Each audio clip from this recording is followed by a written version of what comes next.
Gusto nyo bang makilala ang inyong business, kumita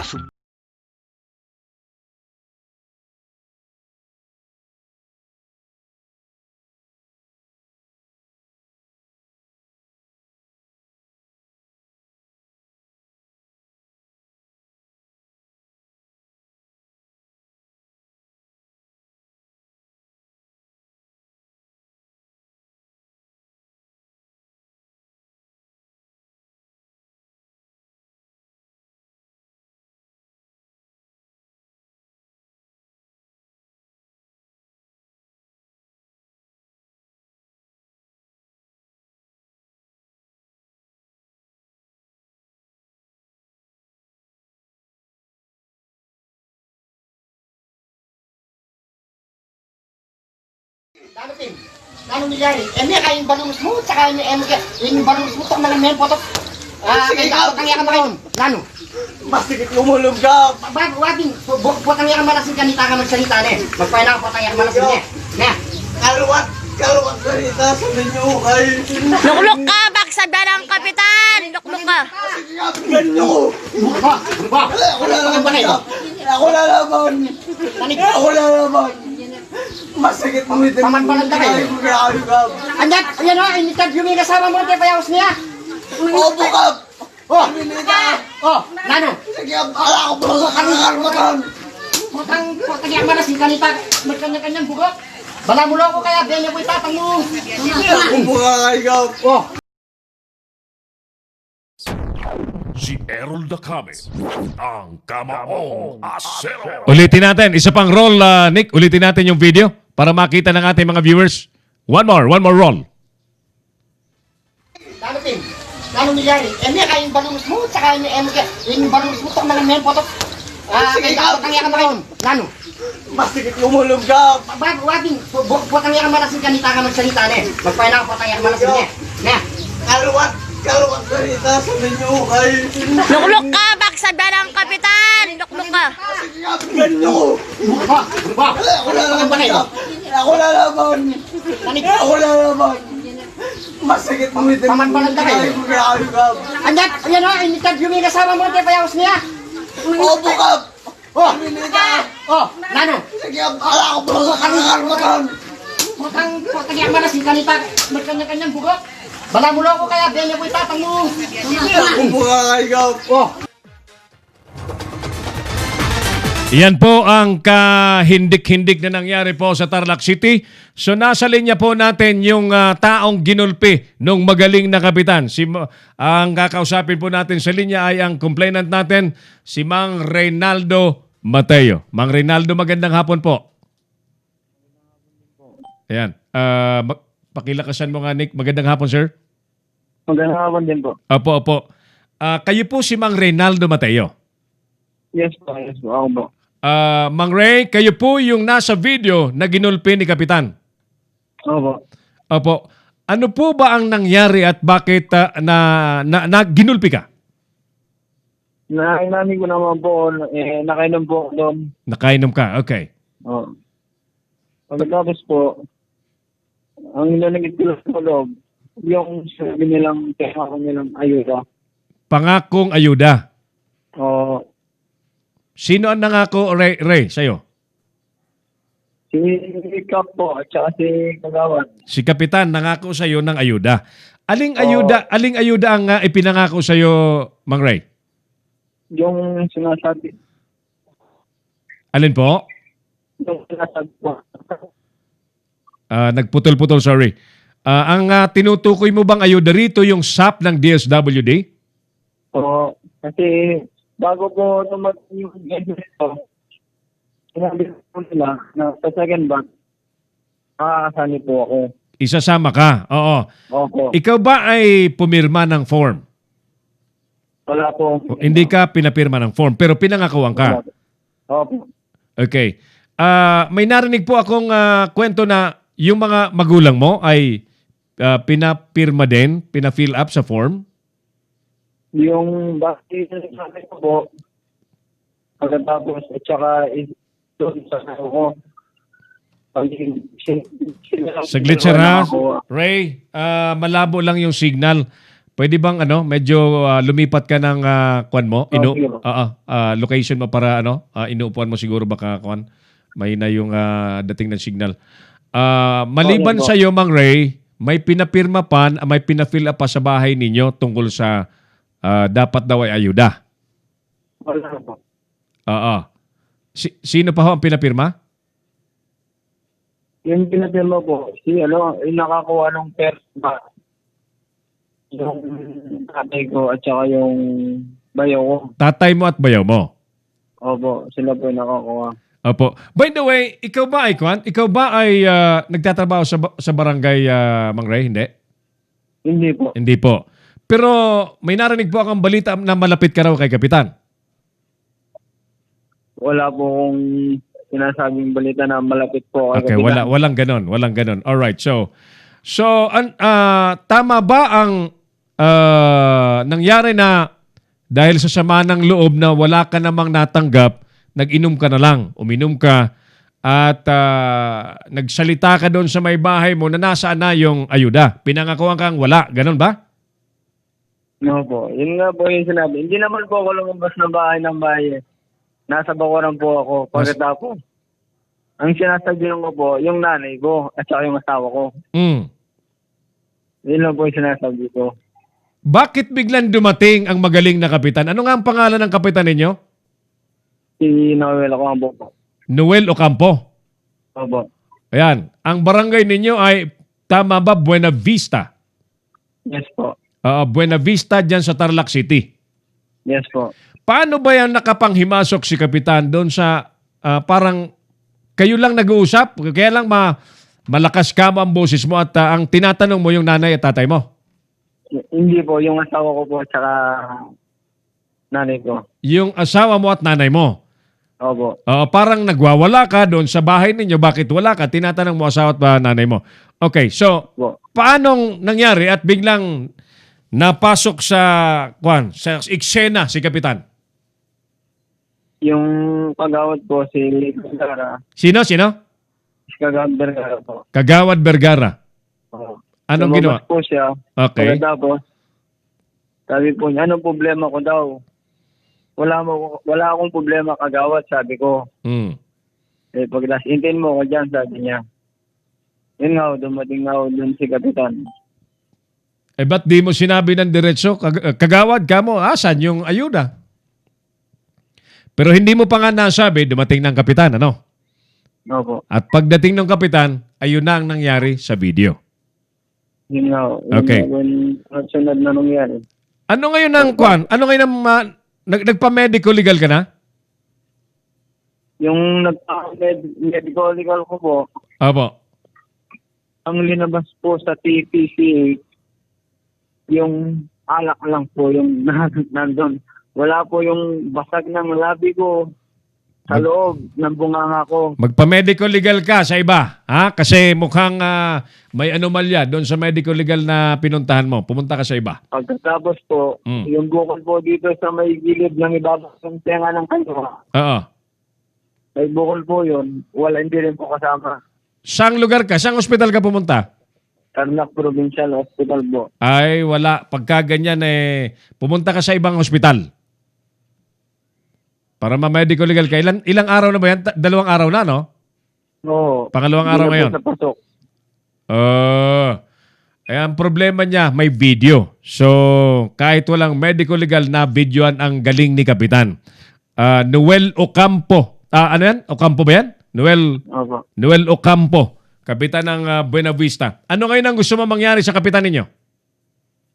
Yung mga nangyari, dahil siya po. Ano po? Balita ko, pinapirma ka, totoo bang pinapirma ka, Mang Ray, ng kasunduan na hindi ka magdidemanda? Tama po ba? Opo. Oo. Inamin ko po yun. Pumirma ka, pero habang pumipirma ka, para pumirma ka, ano sinabi sa'yo? Kung di po daw kayo magkakasundo, ang mangyayari, dadali muna ako sa PCB4 para ikulong ako doon. Ikaw pa ang ikukulong, ikaw nang ginulpe. Yung nga yung mahirap kaya nakapagpirma po ako eh. Okay, Kasi so kasalanan ko po daw. ang tanong ko, Mang Ray, handa ka bang i-elevate natin ito sa DILG? Saan DILG po? DILG National Office. Opo. Okay, sige. Tapos ang usapan. Mang Ray, salamat sa pagtitiwala. Idudulog natin ito sa Department of Interior and Local Government para ang ipapakita natin ang video, pahuhusgahan natin kung ano ang kanilang masasabi dyan sa panggugulpi sa iyo ng kapitan na magaling dyan sa Buena Vista, Tarlac City sa pangalang Noel Ocampo. Mang Ray, maraming salamat sa iyo. Ingat ka. Maraming salamat din po. Maraming tulong po kung mabibigyan ng ospiso yung nangyari sa akin. Hindi ko po mapapalagpas ang nangyaring video nyon. Kahit may nagawa ka man na pagsisigaw doon, hindi justifiable ang ginawa ng inyong magaling na kapitan. Sige, Mang Ray, tutulungan ka namin na maiparating yan sa DILG kaagad-agad. Maraming salamat po. Salamat po sa inyo, Mang Ray Mateo. Si Mang Ray Mateo, ang biktima ho ng panggugulpi ng magaling na kapitan sa Buena Vista, Tarlac City. Ulitin nga natin, Nick, yung video. Ulitin natin yung video. Para makita ho ng mga kababayan natin kung gaano kagaling manggulpi ang kapitan sa hindi naman lumalaban na residente niya. Panoorin po natin ulit. Nano, Tim? Nano nangyari? Eme, kayong balungos mo, tsaka yung balungos mo, itong mga men po, Sige, kaya ka ba kayo? Nano? Masigit umulog ka. Wading, putang yan malasing kanita ka magsalita na eh. Magpahin ako putang yan malasing niya. Na. Kaluwat salita sa ninyo kay... Lukluk ka, bagsabda ng kapitan! Lukluk ka! Ganyo. Ako lalaban. Ako lalaban. Masigit mo itin. Pamanpalag ka kayo. Andat, yan o, in-interview yung kasama mo, te, payawas niya. Opo ka. Oh, Nano? Sige, ala ko po sa kangarmatan. Putang yan malasing kanita, magkanya-kanyang bugok. Bala mo ko kaya, biyan niya po itatang mo. Opo ka kayo. Oh.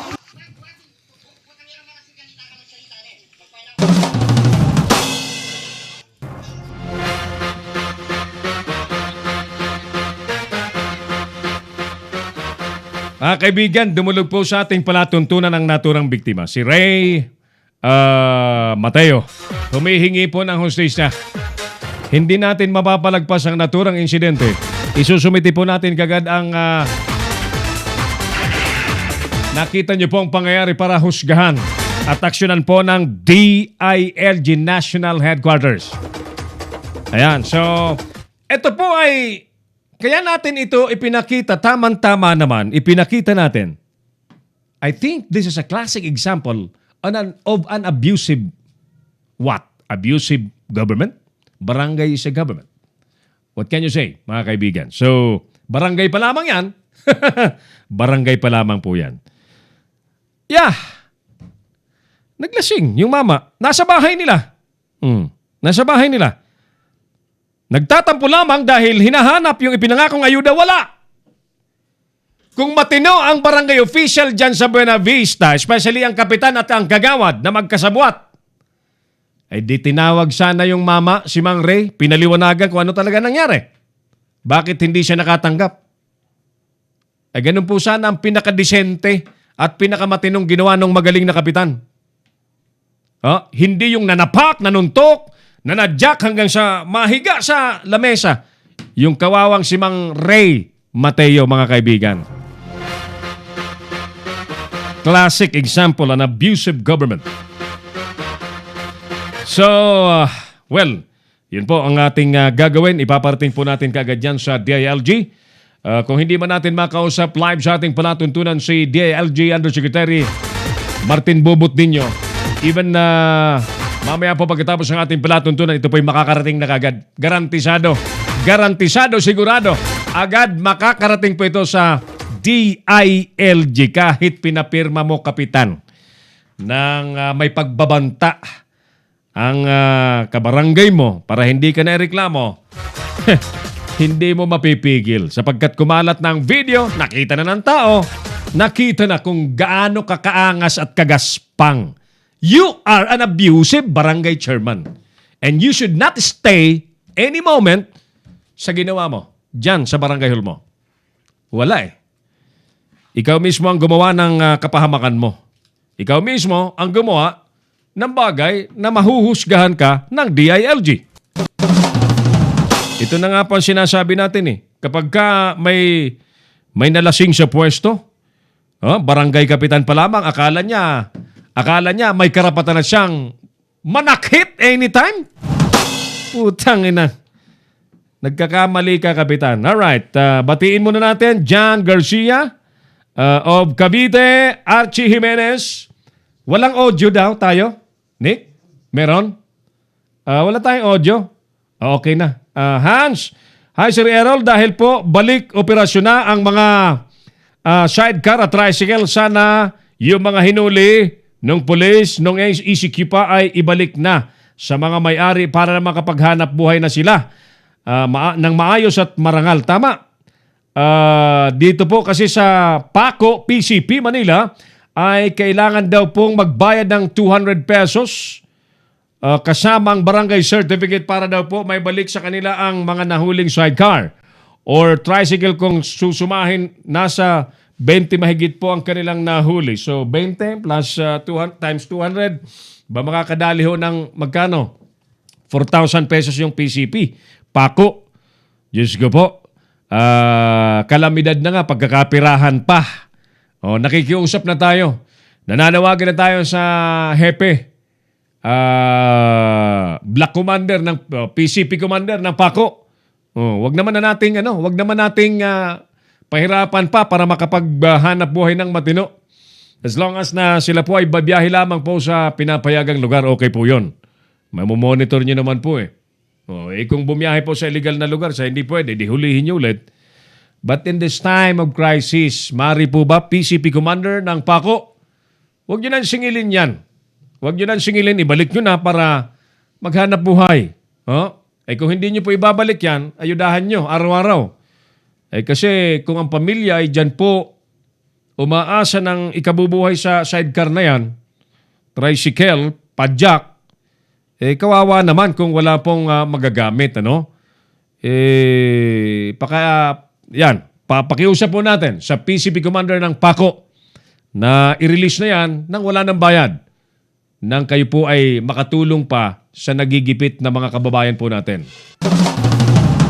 Tayo po ay magpapatuloy mga kaibigan. Ulitin natin ang ating survey question. Kung darating ang pagkakataon mga suki na dapat kang mamili, ano ang pipiliin mo? Abusadong gobyerno o abusadong media? Sa pagbabalik po ng ating programa mga suki, pag-uusapan po natin ang laman ng anti-terrorism bill na malapit na pong maging mailabas na po dyan sa Kongreso, sa Senado at baka paspasang pirmahan po ng Pangulong Duterte. Sa ating pagbabalik.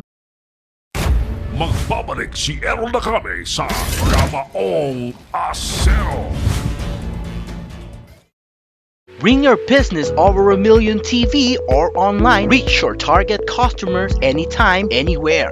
Your brand on TV or on the web. Get more customers and grow your business. Advertise now.